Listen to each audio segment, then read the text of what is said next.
ಆದರೆ நல்ல கவனிங்க, ಚೆನ್ನಾಗಿ ಗಮನಿಸ್ರಿ, அவங்க குடும்பத்திலேயே அதை நடக்கும்போது பாருங்க எப்படி பேசுவாங்க. ಅದು ಅವರ ಕುಟುಂಬದಲ್ಲಿ ಹಾಗೆ ನಡೆಯುವಾಗ ಹೇಗೆ ಮಾತಾಡ್ತಾರೆ. ஆஹா, ಆಹಾ, பேச்சே மாறிடும். ಮಾತೇ ಬದಲಾಗ್ತದೆ. என் பொண்ணு ஒன்னும் அறியாத பொண்ணுங்க, ನನ್ ಮಗಳು ಏನು ಗೊತ್ತಿಲ್ದ, ஐயோ என் பையன் அப்பாவிங்க, ಅಯ್ಯೋ ನನ್ ಮಗ அவன மாதிரி நல்லவன் நீங்க பார்க்கவே முடியாது. ಒಳ್ಳೆಯವನ್ನ ನೋಡಕ್ಕಾಗಲ್ಲ. ஐயோ அந்த பொண்ணு ரொம்ப மோசங்க, ಅಯ್ಯೋ ಆ ಹುಡುಗಿನೇ ಮೋಸ, அந்த பையன் தான் ரொம்ப மோசங்க, ಹುಡುಗನೇ ಮೋಸ. அதாலதான் கெட்டுச்சு. ಅದರಿಂದಲೇ ರೀ ಕೆಟ್ಟದ್ದು. வீட்டுல இப்படி நடந்திருக்காது. ಕುಟುಂಬದಲ್ಲಿ ಹಿಂಗ್ ನಡೆದದೇ ಇಲ್ಲ. நாங்க எப்பேற்பட்ட ஆளுங்க தெரியும். ಅವು ಎಂತ ವ್ಯಕ್ತಿಗಳು ಗೊತ್ತಾ?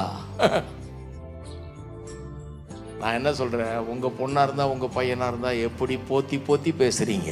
ನಾನು ಹೇಳ್ತೇನೆ, ನಿಮ್ ಮಗನೋ ಮಗಳಾಗಿದ್ರೆ ಹೆಂಗೆ ಒದಿಕೆ ಹಾಕಿ ಮಾತಾಡ್ತೀರಿ. இன்னொரு ஆளுடைய பையனோ பொண்ணா இருந்தாலும் கர்த்தருக்குள்ள அன்பு வச்சு இரக்கம் வச்சு கருணையோட பேசினா என்ன குறைஞ்சா போயிடுது. ಈ ತರ ಕುಟುಂಬದ ಮಗನೋ ಮಗಳೋ ದೇವರ ಕರುಣೆ ಇಟ್ಟು ಮಾತಾಡಿದ್ರೆ ಕಡಿಮೆ ಆಗ್ಬಿಡ್ತದೇನೋ, வாயா வலிக்க போகுது, ಬಾಯಿ ನೋವ್ತದೇನೋ. நல்ல ஆறுதலின் வார்த்தைகளை, இரக்கத்தின் வார்த்தைகளை, கருணையின் வார்த்தைகளை சொல்லி அவர்களுக்காக ஜெபம் பண்ணும் போது அது எவ்வளவு மேன்மையா இருக்கும். ಆದರಣೆ ಮಾತುಗಳನ್ನು, ಕರುಣೆ ಮಾತುಗಳನ್ನು ಹೇಳಿ ನಾವು ಪ್ರಾರ್ಥಿಸುವಾಗ ಅದು ಎಷ್ಟು ಶ್ರೇಷ್ಠವಾಗಿರ್ತದೆ.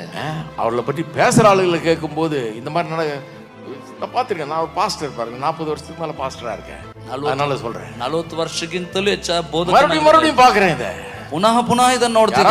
உங்களுக்கு தெரியுமா பிரதர், ನಿಮ್ಗೆ ಗೊತ್ತಾ அந்த பொண்ணு என்ன பண்ணி தெரியுமா? ಆ ಹುಡುಗಿ ಏನ್ ಮಾಡಿದ್ಲು ಗೊತ್ತಾ? முன்னாள் ஒருத்தங்க ಗೊತ್ತಾங்க, பாத்தீங்களா நீங்க அந்த பொண்ணு? ಅವತ್ತು ನೋಡಿದ್ರ ಹುಡುಗಿ ನೀವು ನೋಡಿ. அது யாரு தெரியுமா உங்களுக்கு? ಯಾರು ಗೊತ್ತಾ?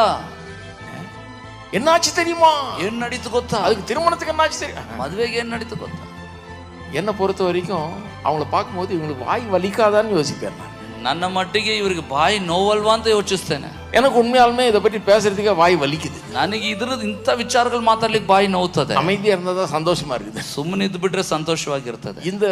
இதெல்லாம் இந்த நெகட்டிவ் காரியங்கள் பேசி என்ன புண்ணியம்? ಈ ನೆಗೆಟಿವ್ ಕಾರ್ಯಗಳು ಮಾತಾಡಿ ಏನು ಹೊಂದ್ಕೊಳ್ತೇವೆ? ஆமா நடந்துருச்சு, ಹೌದು ನಡೆದೋಯ್ತು. ஆமா வீடு நிறைய நேரத்துல வீட்டுக்கு வீடு நடக்குதுங்க, அது ಮನೆಗೆ ನಡೀತದ್ರಿ. ಇದು ஜாக்கிரதையா இருக்கணும், ಜಾಗರೂಕರಾಗಿರ್ಬೇಕು, கருணை காட்ட வேண்டும், ಕರುಣೆ ತೋರಿಸಬೇಕು.